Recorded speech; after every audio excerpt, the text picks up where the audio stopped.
Ya, selamat pagi teman-teman. Apa kabar? Hari ini Rabu tanggal 19 November 2025, teman-teman ya. Senang rasanya bisa kembali konten di YouTube karena seperti biasa beberapa hari kemarin nggak bisa karena faktor kesibukan, kemudian kelelahan ya, karena faktor kesibukan, kelelahan, kecapean, bisa juga mungkin karena saya sedang jenuh, sedang bosan, sedang males saja, emang lagi pengen istirahat dulu ya. Hingga sekarang Anda bisa ketemu saya lagi karena kebetulan saya diistirahatkan oleh Mrs. Sariani Jane Martin atau Sari ya, atau Bu Sari ya, yang mempekerjakan saya banyak ajar English di predominantly di Jawa Barat ya, di Bogor, di Depok, Bogor, dan kemarin saya baru main jauh teman-teman ke daerah Sukabumi, di Cicurug mainnya, di penabur Cicurug yang dia baru ada TK, KB itu PG ya, playgroup ya, SD sama SMP. It was a surprise sih bahwa not all officials there speak good English atau speak fluent English seperti yang di Sentul gitu. Tapi nggak apa-apa, itu bukan jadi masalah buat saya. Jadi memang itulah penyebab kenapa saya baru bisa bikin lagi sekarang gitu loh, karena itu tadi, karena saya banyak kesibukan, udah mulai sibuk, udah mulai produktif, dan juga karena itu juga menyumbang faktor tadi yang saya bilang, kecapean, kelelahan, dan juga karena saya pengen istirahat dulu ya, istirahat konten. Nah, ini kebetulan saya juga lagi diistirahatkan sama Mrs. Sari atau Bu Sari ya, sampai nanti Januari teman-teman. Kenapa? Karena harusnya kan hari ini saya ke Mardiwana Bogor, harusnya saya ke Mardiwana. Bentar ya, ini sayang nih, makanya kenapa saya suka bawa pulang yang nggak ke minum-minum ini. Soalnya sayang aja kalau tidak dihabiskan, mubazir gitu. Cuma lo beli tapi lo nggak habisin, nanti akan jadi masalah di kemudian hari gitu. Ini gue juga perlu buat kegiatan gue di minggu besok, padat ya. Jadi teman-teman, sampai mana tadi saya ceritanya? Oh iya, harusnya kan hari ini saya ke Mardiwana Bogor, ke SMA-nya. Kamis Jumatnya saya di SMK-nya. Nah, tapi karena ada sesuatu hal, jadinya saya nggak ke sana. Tapi lebih tepatnya guru native yang asli ya, namanya Reno, itu udah datang. Jadi saya hanya menggantikan beliau sehari aja, dan besok dan sudah datang lagi yang aslinya gitu. Nah, jadinya per hari ini saya bisa lebih bebas lagi gitu. Nah teman-teman, saya mau cerita ya, kenapa sih sekarang banyak banget ya para penghujat Islam bermunculan di TikTok ya terutama. Ya gimana ya teman-teman, saya juga pernah cerita ini sebelumnya, tapi nggak apa-apa, kita flashback lagi. Gini teman-teman, jadi sebenarnya ini tuh berawal dari, Anda kalau udah nonton wawancaranya Bang Suma dengan Syekh Kores atau Kang Kores ya, pasti tahu kenapa. Anda juga kalau sudah nonton wawancara Bang Zuma dengan Ko Julius Tan, Jadid HMC, Anda juga pasti tahu ya bagaimana kronologinya. Tapi saya singkat aja. Sebenarnya ini berawal dari Facebook. Ya, dari debat tertulis gitu. Kala itu di Facebook ada satu upaya pelecehan, satu upaya penghinaan dan penistaan kepada agama Islam. Nah, Bang Zuma hadir di situ, terpancing dia mengkonter syubhat hujatan-hujatan tersebut. Nah, berawal dari Facebook, bahkan mungkin juga berawal dari WhatsApp, dari WA voice note ya. Lalu merambahlah ke, pada waktu itu belum ada Zoom waktu itu, ada platform lain, saya lupa namanya. Nah, disitulah mulai lahir tuh angkatan pertama, termasuk Bang Zuma dan Kang Kores. Itu angkatan pertama tuh. Bareng sama Gus Tahta, Pak Sugi, ya, Bung Handi dan lain-lain. Banyak lah. Bundo Rifa dan lain-lain. Bundo Rifa, Umi Dini dan lain-lain. Nah, singkat cerita, berawal dari platform itulah yang kemudian jadi lari ke Zoom. Lari ke Zoom, ketemulah dengan tokoh penghujat yang pada saat itu mengaku dirinya sebagai Nabi ke-26, yaitu Joseph Paul Chang. Konon katanya nih makhluk udah jadi warga negara Belanda. Konon katanya, saya nggak tahu nih bener apa enggaknya. Itu. Ntar ya. Oke, terus mau. Nah, lanjut ya teman-teman ya. Saya lanjut ceritanya ya. Lanjutin ceritanya ya. Oke. Jadi teman-teman, kita lanjut ya. Jadi sehingga ketemulah ini dengan si Joseph Paul Chang atau Paul Zong ini, yang konon katanya makhluk ini tuh udah jadi warga negara Belanda. Katanya udah jadi warga negara Belanda. Katanya saya nggak tahu benar apa enggaknya. Nanti saya cek di database apa kewarganegaraan Belanda yang saya nggak tahu dianya di mana. Nanti gampang lah ya, nanti saya coba cari tuh ya. Jadi temulah dengan yang seperti ini. Nggak lama kemudian menjamurlah banyak lagi penghujat ya, termasuk sih yang lagi rame sekarang si Edis kan, Edis Sidabutar. Ini penghujat baru. Walau sebenarnya dia mulai membenci Islam itu karena dia ketahuan nipu, ngemis di masjid, ngaku mualaf tapi nipu sebenarnya. Ketahuan nipunya.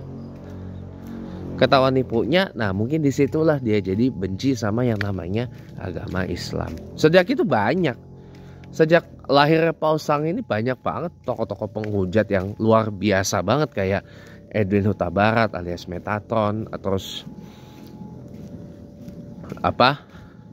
Lani Oktaviati atau Sofiatul, yang ternyata dia adalah seorang neni ya, pengasuh anak gitu, babysitter di sana di Amerika Serikat, di San Bernardino, dekatnya Los Angeles itu ya. Konon katanya si Edis itu di sana juga, ditaruh sama Harry Tarigan itu di sana juga, di daerah situlah, daerah California itu. Rudy Johannes atau Rudy Iskariot yang tahu gitu kan. Walaupun Rudy Johannes atau Rudy Iskariot ini juga sebenarnya penghujat, tapi dia juga sekarang lagi berkasus gitu, karena konon katanya dia lagi terseret kasus penipuan atau apa gitu, saya nggak tahu ya. Itu kok Julius yang tahu, banyak lah. Jadi belum lagi tambah lagi Agatha yang nama aslinya apa yang saya lupa namanya, dan seterusnya, banyak lah pokoknya. Nah, kenapa mereka ini bermunculan? Karena simple, ada pasarnya. Siapa pasar dari mereka ini? Orang-orang yang nggak suka sama agama Islam. Lebih dominan lagi adalah lebih puncak momentannya lagi adalah setelah kasus Pak Ahok. Yang Pak Ahok dimasukkan ke penjara gara-gara masalah penghujatan terhadap agama Islam itu kan. Itu kan lahirnya Pausang, Edis, Lani dan sebagainya. Itu kan setelah kasus Ahok kan. Ahok itu kasusnya tahun berapa? Tahun 2017. Ya kan? 2017. Nah, sejak itulah muncaknya itu. Karena lahirnya gerakan 212 itu. Dan selanjutnya Islam konon katanya Islam dipolitisir katanya. Ya jadinya makinlah orang tambah tak senang lagi sama agama Islam. Belum lagi ada kasus masalah larangan pembubaran gereja, orang Kristen tidak boleh bergereja, tidak boleh beribadah. Itu jadi situasinya itu kompleks teman-teman. Lahirnya para penghujat ini. Jadi mereka melihat hanya di permukaan. Oh, orang Islam begini, begitu, begono, begene dan sebagainya. Dan mereka blind. Memang sengaja mereka itu membutakan matanya. Bahwa sebenarnya ada orang Islam yang baik-baik, ada. Yang tidak seperti itu ada. Dan jumlahnya lebih banyak. Gitu. Daripada apa yang mereka tuduhkan itu.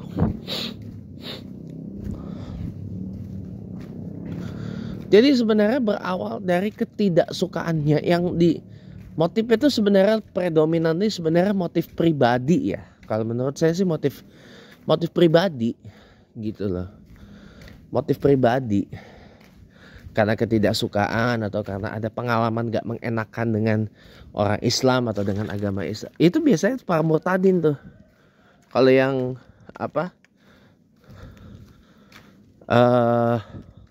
punya pengalaman gak mengenakan dengan agama Islam tuh biasanya para murtadin. Ya. Apa ya pengalamannya gak mengenakan. Padahal jadi orang Islam tuh sebenarnya enak loh. Ya. Banyak kemudahan-kemudahan, hidupnya bahagia dunia akhirat. Ada doanya. Rabbana atina fid dunya hasanah fil akhirati hasanah wa qina azabannar. Ya ketimbang memikul apa itu yang disebut salib itu seumur hidup menderita, bagaimana? Mending milih bahagia, ya enggak? Nah, tapi kok mereka lebih kaya dari orang Islam? Tunggu dulu. Kenapa mereka lebih kaya? Bukan karena agamanya. Tapi karena mereka usaha, kerja keras, semangat, pantang nyerah.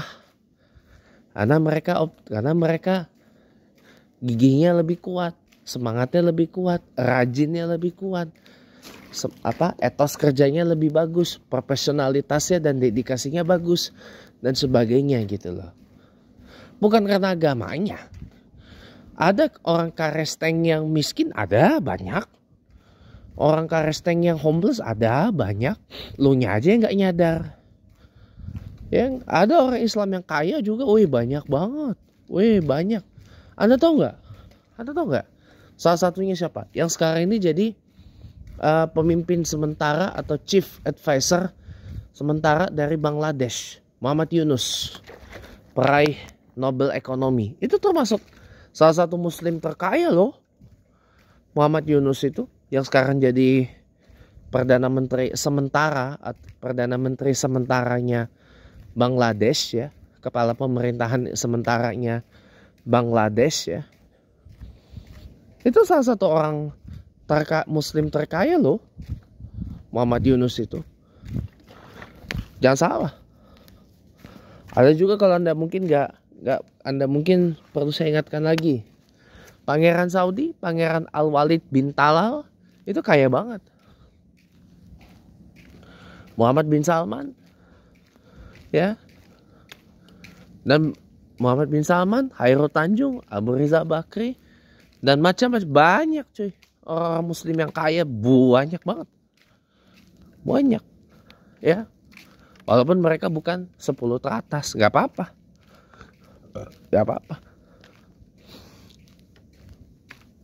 Tapi masalah mau kaya apa enggak itu mah tergantung kerja keras, tergantung usaha, tergantung gigi, pantang nyerah, semangat dan ya. Tergantung gigi, semangat, pantang nyerah, itu aja. Kagak ada hubungannya sama agama kalau mau kaya mah. Itu kalau saya. Kalau kayak gitu. Kagak ada hubungannya sama agama, nggak ada hubungannya. Itu. Kan jelas Islam mengharuskan umatnya untuk kaya. Ya. Kenapa orang Islam tuh harus kaya? Supaya bisa sedekah, bisa infak, bisa jihad, bisa berukhuwah, membantu sesama, bergotong royong membantu sesama. Begitu. Bisa berderma, bisa berdaya guna bagi diri sendiri dan juga buat orang lain. Kan begitu. Jadi nggak ada hubungannya yang gitu, nggak ada teman-teman. Nah, kalau disinggung oleh Ko Julius Tan, para penghujat ini disupport, kasih anulah inilah itulah apalah segala macam. Yo Pak Haji, ya para penghujat ini dikasih disupport inilah itulah apalah segala macam rupa, itu kata Ko Julius Tan. Sebenarnya itulah mereka menjadikan penghujat Islam itu bukan hanya sebagai sebuah pekerjaan sebenarnya. Kalau kata saya iyakan kata Julius Tan dan juga Rudy Yohannes ya. Saya iyakan. Tapi Anda boleh mau saya kasih tahu lagi nggak? Ya fakta yang lebih pahit lagi. Mereka ini menjadikan penghujatan kepada Islam ini sebagai sebuah industri di TikTok. Ya.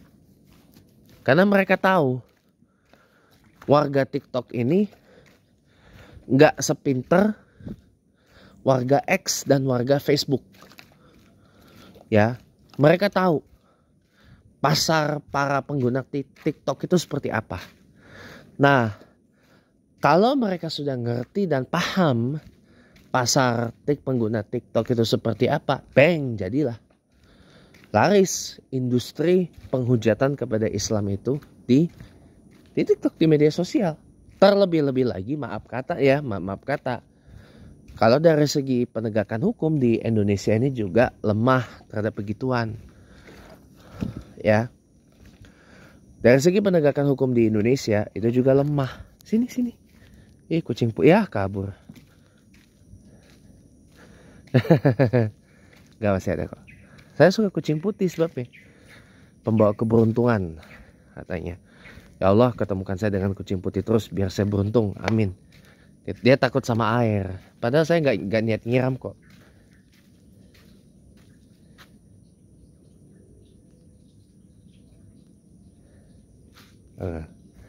Oh dia. Oh saya kejar aja. Mana dia? Oh. Kalau dia masuk rumah orang nggak apa-apa. Saya suka tuh kucing putih itu tuh. Jujur, saya lebih suka kucing putih. Bawa keberuntungan. Ya. Dia takut soalnya saya bawa air. Gitu. Dikira saya mau nyiram, enggak. Kalau nyiram mah kucing hitam saya. Buat apa? Nolak bala.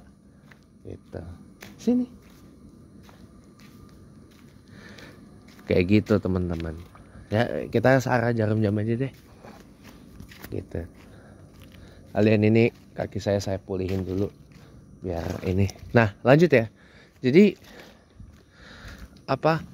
Ini tuh jadi industri karena para pelaku penghujatan terhadap Islam tuh tahu sebenarnya bahwa orang-orang di TikTok itu lebih gampang digituin lah daripada orang-orang di Facebook dan X. Gitu teman-teman. Walaupun dalam kasus yang lain di FB lebih gacor loh ininya. Itu kasus lain, itu nggak kita bahas. Ya. Karena mereka tahu algoritma pengguna TikTok di Indonesia itu seperti apa. Jadi udahlah, jadilah itu industri itu. Itu dijadikan industri teman-teman. Dijadikan industri dan banyak yang nonton. Apalagi mohon maaf nih, mereka juga sebenarnya memang sengaja memancing gituan supaya mereka bisa kabur ke luar negeri.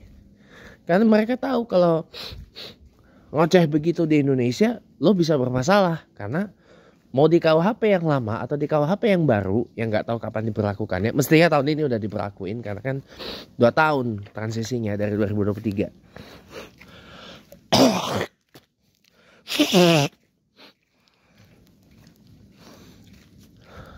Nggak di KUHP yang lama atau di KUHP yang baru, itu masih ada pasal tentang penodaan terhadap agama itu.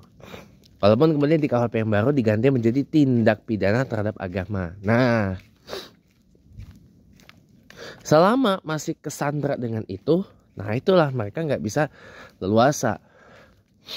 Dan ujungnya kalau mereka lakuin itu di Indonesia, nasibnya kayak di Susanto, di Gerodok. Atau kayak Edwin Huta Barat, Metatron, yang dilaporkan tapi kabur orangnya ke Belanda. Tapi data alamat rumahnya, istrinya, ketahuan semua. Ya, terus lagi Victory Alda atau Kiamat yang katanya visanya buat ke Amerika itu ditolak katanya ya. Katanya sih ditolak visanya ke Amerika karena nggak tahu lah apa yang menyebabkan itu semua. Saya juga nggak begitu ngerti juga dan nggak ngurus saya ya. Nah tapi ada sindikatnya ini dibongkar sama Ica Nainggolan yang nolak ke sana, nolak ke Amerika karena ternyata ada sindikatnya, itu sindikat penghujatan terhadap agama Islam. Dan mereka ini bohirnya ada semua, ibaratnya itu kepala cabangnya, kepala bironya. Kalau dia Amerika Harry Tarigan, di Eropa tuh siapa tuh namanya yang orang Batak itu, lupa saya namanya. Di Australia ada gitu kepala ini ya, kepala bironya atau kepala cabangnya lah kalau perbankan gitu ya, kacapnya ada gitu. Jadi memang ini industri teman-teman, dan kita bisa menciptakan industri yang menghentikan ini kalau konklusinya gini. Bentar, habis komersial. Konklusinya gini, kalau mau menghentikan industri penghujatan kepada agama Islam, solusinya satu ya, perkuat umat Islam. Dan yang kedua, lagi-lagi gak ada pilihan selain perkuat law enforcement yang ada di negeri ini. Siapa tahu dengan diberlakukannya KUHP yang baru per 2026 ini, industri penghujatan terhadap agama Islam ini bisa berhenti gitu loh. Saya sebenarnya mendukung KUHP baru segera diberlakukan dengan beberapa catatan. Karena kalau enggak, ini nanti bisa parah, bahkan lebih parah dari Orba. Terima kasih teman-teman, selamat pagi, sampai jumpa.